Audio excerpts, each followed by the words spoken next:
బ్రహ్మాండం ఇది బాబు. ఓకే, ఎక్కడ మీది? నాది ఖమ్మం, మార్కాపురం ఖమ్మం. మరి ఓటేస్తావా ఈసారి జగనన్నకి? వేసేది కూడా ఆయనకే. ఓకే, మరి ఎలా ఏమేమి సంక్షేమ పథకాలు అందాయి మీ ఇంటికి? నాకు ఇండ్లు ఇచ్చారు, పింఛన్ వస్తుంది, వైఎస్ఆర్ చేతి వచ్చింది, అన్ని నాకు బాగానే వచ్చినాయి. మరి నేను గెలుస్తా అంటున్నారుగా చంద్రబాబు. గెలుస్తారండి, చెప్పుకుంటే ఇప్పుడు నేను ఒకటే చెప్తున్నాను కదా, వాస్తవంగా ఈ ప్రభుత్వం ఓడిపోయిందంటే ప్రజాస్వామ్యానికి విలువలేదు. ఓకే, ప్రజాస్వామ్యానికి విలువ లేదు. ఇంకా వచ్చేవాడు ఒకటి చేయడు. ఇన్ని చేస్తేనే ఓట్లు వేయలేదంటే ప్రజలు ఇంకా వచ్చేవాడు దోసుకోవడమే. ఇప్పుడు కొన్ని వేల కోట్లు జంపేసుకుంటారు, అవన్నీ పంచి గెలుస్తూ ఉంటారు. రేపు వాళ్ళు సంపాదించుకుంటే పనులు సంక్షేమం ఏం చేయరు కదా. మళ్ళీ ఇప్పుడు ఇన్ని తిరిగి ఇన్ని ఓడరేవులు, ఇన్ని మెడికల్ కాలేజీలు, 30 లక్షల ఇండ్లు, తర్వాత మళ్ళీ ఈ education, English medium education, 18 medical కాలేజీలు. భారత్ స్వాతంత్రం ఇన్ని మెడికల్ కాలేజీలు అలా ఆంధ్రాకు ఎక్కడ మళ్ళీ ఇన్ని పోతే అర్థమైంది. అవి రాబట్టే కదా ప్రజలకు వేయాల్సింది. సంక్షేమం చూసుకుంటుంటారు కదా, సంక్షేమం ప్లస్ అభివృద్ధి. ఇలా నాడు నేడు స్కూళ్ళు, అట్లా హాస్పిటళ్ళు, ఇవన్నీ ఏంటి చిన్న పనుల, ఎన్ని అభివృద్ధి కాదా? అభివృద్ధి కాకినట్టమైనాయి, ఎన్ని అభివృద్ధి కదా.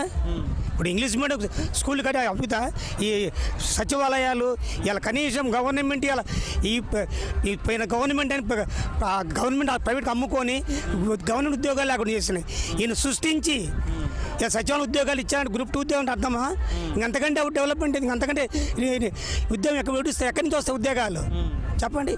ఇంతకంటే చేసేవాళ్ళు ఉంటారా? ఇంకా ఇది చేయలేదనుకుంటే ప్రజాస్వామ్యకు విలువ లేదు. ఇంకా నేను చెప్తున్నాను, ప్రజల కర్మ కొనుక్కొచ్చుకున్నట్టే అది. ఓకే, మరి పక్క లొకేషన్ చూసుకుంటే మొత్తం ఇవన్నీ నేను చెప్తున్నా కదా. లోకేష్ కానీ, పురంధేశ్వరు కానీ వీళ్ళంతా సానుభూతి కోసమే కానీ వీళ్ళు ప్రజలకు చేసి ఓట్లాడికి హక్కు వీళ్ళకి లేదు. ఇవాళ నేను చెప్తే ఇది చేసేది వాళ్ళు చెప్పండి. టీడీపీ వాళ్ళను జనసేన ఇవ్వండి, కానీ జనసేన ఇది రామోజీరావు పెట్టి దీంతో వచ్చి ప్రచారం చేస్తాడు. కానీ ఇది చిరంజీవి పార్టీ ఎవరు పెట్టించారండి? ఈయన రామరాజు పెట్టించాడు కాపుల ఓట్ల కోసం. అది ఏంటండి? నిజంగా వాళ్ళు చేయాలనుకున్నట్టే పార్టీ పెట్టుకొని పార్టీ పోడి ఎలక్షన్లు ఎప్పుడు ప్రజల సేవ చేసేవాళ్ళు. వాళ్ళు అది కాదు, ఎవడో ఇచ్చింది. ఇది రామోజీరావు పెట్టిన పార్టీ అండి. ఇది చిరంజీవి పార్టీ కానీ పవన్ కళ్యాణ్ పంపించింది ఎవరు? చంద్రబాబు రామోజీరావు పంపించింది. ఇదంతా వాళ్ళు కుట్ర, నేను చేస్తాను, నువ్వు పెట్టు బ్రహ్మాండంగా అని చెప్పి లాస్ట్ టికెట్లు ఇచ్చేటప్పుడు అందరిని పనికి వాళ్ళకి ఇప్పించి చిరంజీవి. ఓకే, మరి మళ్ళీ గెలుస్తారంటారు జగన్ అన్న? అసలు గెలిచకుండా ప్రజాస్వామ్యం విలువ లేదు సార్. ఇంకా ఇక్కడ ఈ గవర్నమెంట్ ఓడిపోయిందో ప్రజాస్వామ్యం విలువ లేదు. ఇంకా ఎవడు చేయడు, దోచుకోవడమే అంతే. మళ్ళీ మా స్థానిక ఎమ్మెల్యే అన్న రాంబాబు గారు ఎలా చేస్తున్నారు? ఆయన బ్రహ్మాండం చేస్తాడు. అప్పుడు ఆయన చేసి ప్రభుత్వమే డైరెక్ట్ చేపిస్తుందండి. ఇప్పుడు వాలంటీర్లు పెట్టి ఎమ్మెల్యే వాళ్ళని కాకుండా ప్రజాస్వామ్యం గవర్నమెంట్ మనుషుల దగ్గర పంపిస్తుంది. బ్రహ్మాండంగా ఉంది. ఇలా ఇళ్ళ కాడికి వచ్చి చేస్తుంటారు. ఏది కావాలన్నా ఒక క్యాస్ట్ సర్టిఫికేట్ కానీ, ఒక ఇన్కమ్ సర్టిఫికేట్ కానీ, ఒక మాల టైటిల్ అన్ని శుభ్రంగా తెచ్చిస్తుంటారు ఇళ్లకు. ఇంకా అంతకంటే ఏం కావాలి? ఇంకా దాని మీద కూడా వ్యతిరేకత చూపెడుతున్నారు ప్రతిపక్ష పార్టీ. ఇప్పుడు సార్ చెయ్యలేనోడు ఎన్నో చెప్తాడు సార్. ఇప్పుడు వీళ్ళు అంటుండే సోమరపోతుడు, మీరు కోర్టు సోమరపోతులే ఈ విధంగా ప్రచారం చేస్తుంటారు. మీరు పనులు చేసి ప్రచారం చేయడంలే. ఇప్పుడు ప్రజలకు ఇచ్చే సోమరపోతులు అయినారంటున్నారు. బాగానే ఉంది. మీరు కోట్లు కూడా సంపాదించుకొని సోమరపోతులే ప్రజలకు తప్పుడు సమాచారం ఇస్తుంటారు. ఫస్ట్ సోమరపోతులు మీరు, ప్రజలు ఇచ్చే గవర్నమెంట్ కాదు. ప్రజలు పని చేసుకుని పంగమని ఉండరు.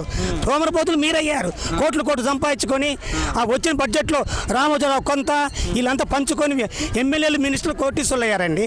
ప్రజలు కోటిచ్చారు చెప్పని వాళ్ళు అసలు ఇలా సోమరపోతులు, మీరు సోమరపోతులు. ఈ దొంగ ప్రచారం చేసుకుంటా, దొంగ ప్రచారం చేసుకుంటా రాష్ట్రాన్ని నాశనం చేస్తుంటారు మీరు. అంతేగాని జగన్ అన్న పరిపాలన బాగుందంటారు. ఇటువంటి ప్రభుత్వం రాబోదండి. ఈ ప్రభుత్వం ఓడిపోయింది, ప్రజాస్వామ్యానికి విలువలేదు. ఇంకా వచ్చేవాడు ఎవడు చేయడు. ఇంత చేస్తే ఓట్లు అయినప్పుడు వచ్చేవాడు ఎందుకు చేస్తాడు? సంపాదించుకుంటాడు. ఇంకంతే. ప్రజల కర్మ అది మనకు అనుకోవచ్చింది, ఇంకేం లేదు. చెప్పండి ఇంకా. Okay, thank you.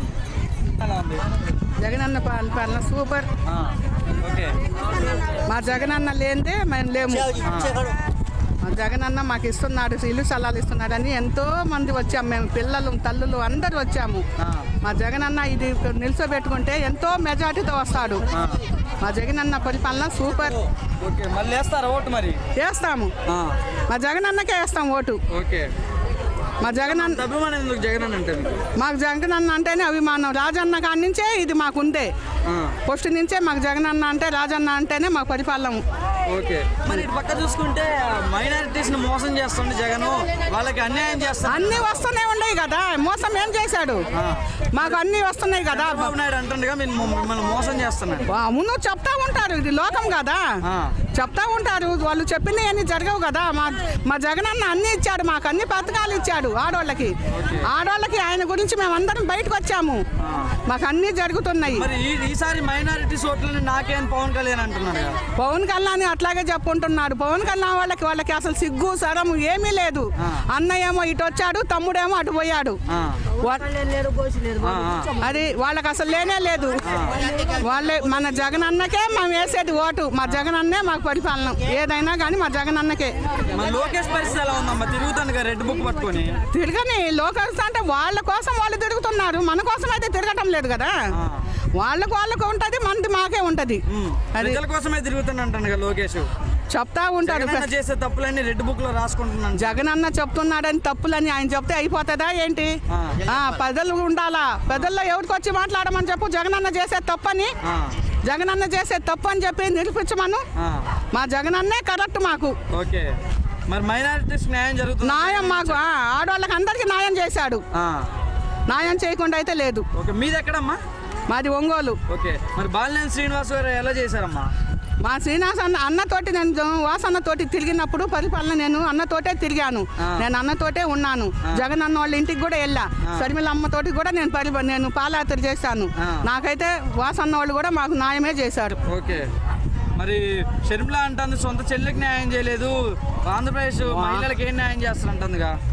ఇప్పుడు పడినప్పుడు అన్నదమ్ములకి ఇద్దరికి అక్కకి అన్నకి పడలేదు, ఏదో చెప్తుంది. చెప్పినప్పుడు ఏది కాదు కదా, చెప్పిందే కరెక్ట్ అని ఎవరు అనుకుంటున్నారు? లోకల్ అయితే అనుకోవటం లేదు కదా.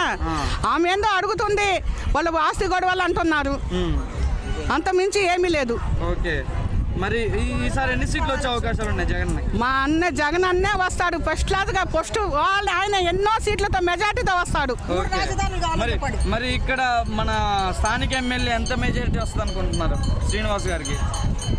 శ్రీనివాస్ అన్న ఇక్కడ మా వాస్ అన్నకైతే ఒంగోలులో అందరికన్నా మెజార్టీ వస్తుంది అనుకుంటున్నాం. ఎక్కువ మెజారిటీ వస్తుంది.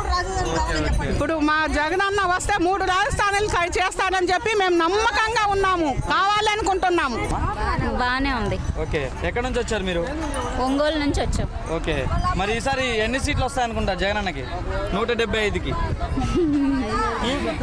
ఏం చెప్పండి. మీ ఇంట్లో మంచి జరిగితే ఓటేయమంటాను కదా జగన్ అన్న, మరి మీ ఇంట్లో మంచి జరిగిందా? జరిగింది. ఏం మంచి జరిగిందమ్మా జగన్ అన్న వల్ల మీకు? మాకు ఇళ్ళ పట్టాలు ఇస్తున్నాడు, మాకు ఇల్లు లేవు, అమ్మఒడి వేస్తున్నాడు. ఓకే, నాడు నేడు కార్యక్రమం ఎలా ఉందమ్మా? బాగానే. స్కూల్స్ మీ పిల్లలు ఎక్కడ చదువుకుంటున్నారు? మా పిల్లలు చిన్న పిల్లలే, ఒక అబ్బాయి చిన్న అబ్బాయే, ఒక అబ్బాయి 5th క్లాస్ చదువుతున్నాడు. ఓకే, మరి ఎలా ఉంది? ట్యాబ్స్ అవన్నీ ఇస్తున్నారు కదా, బైజూస్తో స్టడీస్ చెప్తున్నారు. బాగానే ఉంది. బాగానే ఉందా? మరి ఈసారి గెలిపించుకుంటారా మళ్ళీ జగన్ అన్నని? గెలిపించుకుంటాం. మళ్ళీ గెలిపించుకుంటారు. శ్రీనివాస్ గారు ఎలా చేశారు? బాలినేని శ్రీనివాస్ గారు ఎమ్మెల్యేగా బాగానే చేశారు ఒంగోలులో. మరి ఒంగోలు అభివృద్ధి చెందిందా మరి ఎమ్మెల్యే వల్ల? చెందింది. ఓకే, మరి వాలంటీర్ వ్యవస్థ ఎలా ఉందమ్మా? బాగానే ఉంది. బాగుందా?